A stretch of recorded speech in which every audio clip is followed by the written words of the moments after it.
എല്ലാവർക്കും മാജിക് ലൈഫിൻ്റെ പുതിയൊരു വീഡിയോയിലേക്ക് സ്വാഗതം.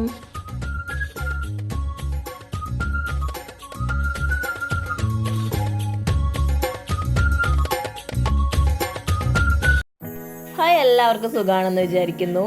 അപ്പോൾ ഇന്ന് നമുക്ക് കുറച്ച് മാങ്ങ കിട്ടിയിട്ടുണ്ട്. മാങ്ങ തന്നെ നമ്മുടെ ഈ വർഷത്തെ ലാസ്റ്റ് മാങ്ങയാണേ. അപ്പോൾ മഴയത്ത് കിടന്ന് മാങ്ങേൻ്റെ കളർ തന്നെ അങ്ങ് മാറിപ്പോയി.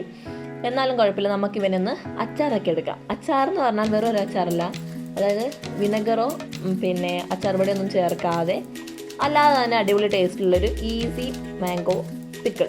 അപ്പം നമുക്ക് മാങ്ങ ഇതുപോലെ അരിഞ്ഞ് അതിലേക്ക് ഉപ്പൊക്കെ ചേർത്ത് നന്നായിട്ടൊന്ന് മിക്സ് ചെയ്ത് വെക്കാം. അപ്പം ഞാനിത് തലേദിവസേ അരിഞ്ഞ് മിക്സ് ചെയ്ത് വെച്ചിട്ട്, അപ്പോൾ എന്തിനാണെന്ന് വെച്ചിട്ടുണ്ടെങ്കിൽ അപ്പോൾ ആ മാങ്ങേൻ്റെ ഉള്ളിലത്തെ വെള്ളമൊക്കെ ഇറങ്ങി മാങ്ങയിൽ കുറച്ച് ഉപ്പൊക്കെ പിടിച്ച് ഒന്ന് സെറ്റായിട്ടിരിക്കും.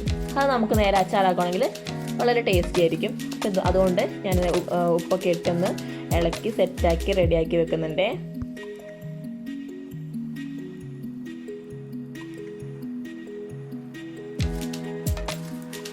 അപ്പോൾ അച്ചാറാക്കുന്നതിന് വേണ്ടി ഞാൻ ഇതിലൊരു ചട്ടി എടുത്തു, അതിലേക്ക് നല്ലെണ്ണ ഒഴിച്ചു കൊടുത്തു. അപ്പോൾ പാം ഓയിലോ വെളിച്ചെണ്ണ ഒന്നുമല്ല ചേർക്കുന്നത്, നല്ലെണ്ണയാണ്. നല്ലെണ്ണ ആകുമ്പോൾ പൂപ്പലൊന്നും കയറാണ്ട് അച്ചാർ കുറച്ച് കാലം കൊണ്ട് നിൽക്കും.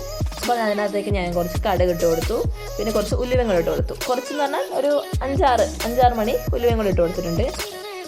അപ്പോൾ ഉലുവാപ്പൊടിയും അതുപോലെ തന്നെ കടുകിൻ്റെ പൊടിയൊക്കെ ഇട്ട് കൊടുക്കുന്നവരും ഉണ്ട്. ഞാനിത് എൻ്റേതായിട്ടുള്ളൊരു സ്റ്റൈലാണ് ഉണ്ടാക്കുന്നത്. അപ്പോൾ ഞാൻ അതുകൊണ്ട് ഉലുവയാണ് ഇട്ട് കൊടുക്കുന്നത് കേട്ടോ. അപ്പോൾ ഇതിലേക്ക് ഇനി നമുക്ക് നടുവേ രണ്ടായിട്ട് കീറി വെച്ചിട്ടുള്ള നമ്മുടെ വെളുത്തുള്ളി കൂടി ഇട്ട് കൊടുക്കാം. അപ്പോൾ എനിക്ക് എല്ലാ അച്ചാറിലും വെളുത്തുള്ളി എനിക്കിങ്ങനെ എണ്ണയിൽ വഴറ്റിയിടുന്ന അതിൻ്റെ ഒരു ടേസ്റ്റ് എനിക്കിഷ്ടമാണ്. അപ്പോൾ നിങ്ങൾക്കിത് ഇഷ്ടമല്ല എന്നുണ്ടെങ്കിൽ നിങ്ങൾക്കിത് സ്കിപ്പ് ചെയ്യാം, നിർബന്ധമൊന്നുമില്ല. വെളുത്തുള്ളി ചേർക്കണം നിർബന്ധമൊന്നുമില്ല. ഞാൻ എൻ്റെ ഒരു ടേസ്റ്റിന് എനിക്ക് ഇഷ്ടമായതുകൊണ്ട് ഞാൻ വെളുത്തുള്ളി ചേർക്കുന്നതാണ് കേട്ടോ. അപ്പോൾ അതിലേക്ക് ഇനി കുറച്ച് പച്ചമുളകും കൂടെ അരിഞ്ഞ് ചേർക്കാം. അപ്പം ഈ അച്ചാറെന്ന് പറഞ്ഞിട്ടുണ്ടെങ്കിൽ ഇതിലേക്ക് ഞാൻ വിനെഗറോ പിന്നെ അതുപോലെ തന്നെ അച്ചാർ പൊടിയൊന്നും ചേർക്കുന്നില്ല. അല്ലാണ്ട് തന്നെ നമ്മൾ വളരെ സിമ്പിളായിട്ട് ഈസി ആയിട്ട് ഉണ്ടാക്കാൻ പറ്റുന്ന അതും വളരെ ടേസ്റ്റി ആയിട്ടുള്ളൊരു അച്ചാറാണിത്. അപ്പോൾ ബിഗിനേഴ്സിന് ഞാനിത് സജസ്റ്റ് ചെയ്യുന്നുണ്ട് കേട്ടോ. കാരണം അച്ചാറൊന്നും ഉണ്ടാക്കാൻ വലിയ എന്താ പറയുക ഭയങ്കര വലിയ ലെവലിലൊന്നും അച്ചാർ ഉണ്ടാക്കാൻ അറിയത്തില്ലാത്തവർക്കൊക്കെ ആയിട്ട് വേണ്ടിയിട്ട് ഞാനിത് സജസ്റ്റ് ചെയ്യുന്നു. അപ്പോൾ അതിലേക്ക് ഞാൻ കുറച്ച് ഒരു 1.25 ടേബിൾ സ്പൂണോളം കശ്മീരി ചില്ലിയും അതുപോലെ തന്നെ മഞ്ഞൾപ്പൊടിയും കൂടി ചേർത്ത് ഇത് രണ്ട് വെണ്ണയിലൊന്ന് നന്നായിട്ട് മൂപ്പിച്ചെടുക്കുന്നുണ്ട്. ഇനി ഇതിലേക്ക് നമുക്ക് നമ്മൾ തലേദിവസം അരിഞ്ഞ് ഉപ്പൊക്കെ പുരട്ടി സെറ്റാക്കി വെച്ചിട്ടുള്ള നമ്മുടെ മാങ്ങ, അപ്പോൾ അതിനകത്തേക്ക് വെള്ളമൊക്കെ ഇറങ്ങി നല്ല സെറ്റായിട്ടുണ്ട് മാങ്ങ. അപ്പോൾ അതും കൂടി ഞാൻ ഇതിനകത്തേക്ക് ഇട്ട് കൊടുക്കുന്നുണ്ട്.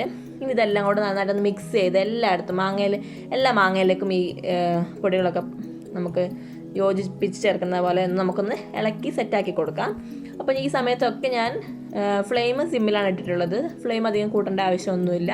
ഇതിന് മാങ്ങയൊക്കെ ഒന്ന് ഇട്ടൊന്ന് ചൂടായി വരുന്ന സമയത്ത് തന്നെ നമുക്കിത് ഓഫാക്കാവുന്നതാണ് കേട്ടോ.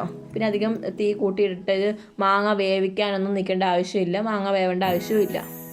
അപ്പോൾ ഇതുപോലെ തന്നെയാണ് നമ്മുടെ അച്ചാർ റെഡി ആയിട്ടുണ്ട്. അപ്പോൾ ഈ സമയത്ത് നമുക്ക് വേണമെങ്കിൽ ആവശ്യമുണ്ടെങ്കിൽ കുറച്ച് ഉപ്പും കൂടി ചേർത്ത് കൊടുത്ത് നമ്മുടെ ടേസ്റ്റൊക്കെ ഒന്ന് കറക്റ്റാക്കി ഒരു ഉപ്പൊക്കെ ചേർത്ത് കൊടുത്ത് സെറ്റാക്കിയിട്ടുണ്ടെങ്കിൽ നമ്മൾ അടിപൊളിയായിട്ടുള്ള മാങ്ങാച്ചാർ റെഡി ആയിട്ടുണ്ട്.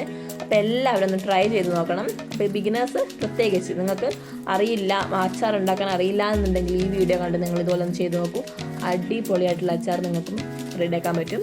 അപ്പോൾ എൻ്റെ ചാനൽ ആദ്യമായിട്ട് കാണുന്നവരാണെങ്കിൽ ചാനലൊന്ന് സബ് ചെയ്യുക, അതുപോലെ തന്നെ കമൻറ്റ് ചെയ്യുക, ലൈക്ക് ചെയ്യുക. അപ്പം അടുത്ത വീഡിയോയിൽ കാണുന്നവരെ ബായ്.